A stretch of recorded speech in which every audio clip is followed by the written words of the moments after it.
ব্লগটা শুরু করছি বিকালবেলা, কারণ সকাল থেকে আমি বিভিন্ন কাজে ব্যস্ত ছিলাম, তো কাজের জন্য ফোনটা আর হাতে নিইনি। তো এখন দেখো বিকালবেলা জল তোলা থেকে তোমাদের সঙ্গে কাজের ভিডিও শেয়ার করছি। তো বিকালে টাইমের জল তুলে নিচ্ছিলাম, আর এদিকে আমি প্রকৃতির দৃশ্য দেখাচ্ছিলাম, যেখানে কত সুন্দর গ্রাম বাংলার একটা দৃশ্য, খুবই মনোমুগ্ধকর একটা দৃশ্য। দেখলেই যেন যতই খারাপ মনটা থাকুক না কেন, মনটা ভালো হয়ে যায়। আর এই জল ভরে নিলাম, আর আমাদের বাড়ি থেকে এই কলতলাটা একটু দূরে, একটু বয়ে নিয়ে যেতে হয় এই আর কি। আর অনেক দিন পর রোদ বেরিয়েছে, কারণ এক সপ্তাহ ভর সূর্য ওঠেইনি বলা যায়।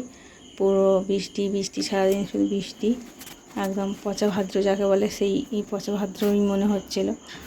আর এই সন্ধ্যাবেলায়, সন্ধ্যা না, এই জল টল তুলে এনেই তখন একটু আলো ছিল, তো তখন থেকেই আমি এই চালের বস্তাটা খালি করার জন্য বসে পড়লাম। কারণ বস্তা ধরে চাল আমি রাখি নাই, এই ড্রামেই রাখি।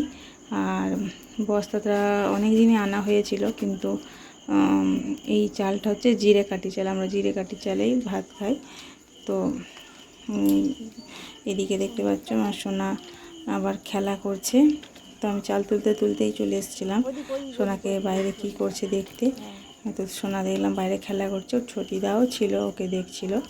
তো আমিও দেখলাম যে সোনা খেলছে, আর তারই একটু ঝলক তোমাদেরকে দেখাচ্ছি।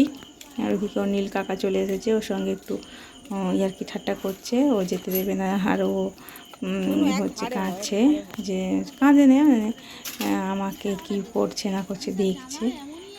তো পাড়ায় সবাই ওকে একটু, ওর পিছনে একটু লাগে, ভ্যাবে করে, আবার কখনো বা উত্তর দেয়। তো ওদিকে ঘুরছিল। আর যেটা বলছিলাম, যে চালটা আমরা জিরে কাঠি চালের ভাত খাই, আর অন্য চালের ভাত অতটা ভালো লাগে না। তবে এবারে জিরে কাঠি চালটা অতটা বস্তায় এসেছে, অতটা ঠিক ভাতটা আমার সুবিধা মনে হয়নি, তাও তো খেতে হবে, এসেছে খেতে হবে না, তো সেই আর কি। আর অন্য বস্তার যে জিরে কাঠি চাল আসে, আগের বারেরটা যে এসেছিলো সেটা খুব ভালো খেতে লেগেছিল মোটামুটি। এটার বার কম কেন জানি না, আগেরটার খুব বার ছিল। তো বার কম বার ছিল, এইসব শব্দগুলো তোমরা নিশ্চয়ই জানো, না জানলে অবশ্যই কমেন্ট করবে, আমি বলে দেবো এই ব্যাপারটা। তো সোনাকে একটু ওদিকে গাড়ি যাচ্ছিল না, তো আমি ঠেলে ঠেলে একটু নিয়ে যাচ্ছিলাম, আর যে আমি নিয়ে যাচ্ছি। ও চালাতে পারে না, একটু চেষ্টা করছে, কিন্তু এখনও ও চালাতে পারে না, ঠেলে ঠেলেই নিয়ে যেতে হয়। তো এই দেখো, এটা কি গাছ বলো তো? আমার একটা ননদ, সে হচ্ছে এই মাধ্যমিক পরীক্ষা দেবে, তার এরকম গাছপালা দেওয়ার শখ। তো তাদের বাড়িতে এক ঝলক এই ফটোটা তুললাম, ওই সর্দি দাদের বাড়ির আর কি। কি গাছ বলবে, কমেন্ট করবে অবশ্যই।